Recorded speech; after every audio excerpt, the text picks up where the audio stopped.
We are Politics in Color, and we plan to be with you for the next 100 and more days of this U.S. presidential election.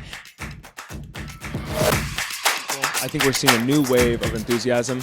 I'm seeing it in my state house. People are reaching out to me to see how they can volunteer for my campaign, for the top of the ticket with Kamala Harris and Tim Walz. There's a newfound enthusiasm. I want civility in politics again. I want to be able to disagree without being hateful. Leadership at the top that looks like us, sounds like us, and is for us, and only for us, is super important. And so, yeah, that's what's in it for our communities of color. Democracy is on the ballot. We got to do everything we can to protect democracy and elect Kamala Harris as president.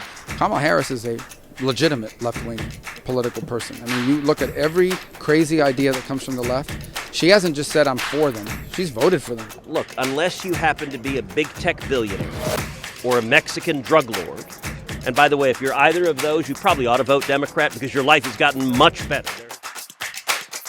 Now what's coming up next on the docket is for Donald Trump Jr. to come. As you can see, his dad behind us in the box with the entire family, and he's got other politicians there. Character still counts, and I worried about the character of Donald Trump and leading our nation. You know, I've indicated that I don't want to support somebody who's been a convicted felon.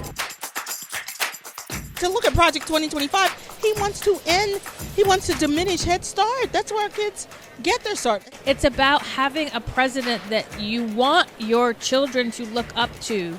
I think Donald Trump is in the driver's seat right now. It's good news for the American people. Kamala Harris failed the American people over and over again. It's simple.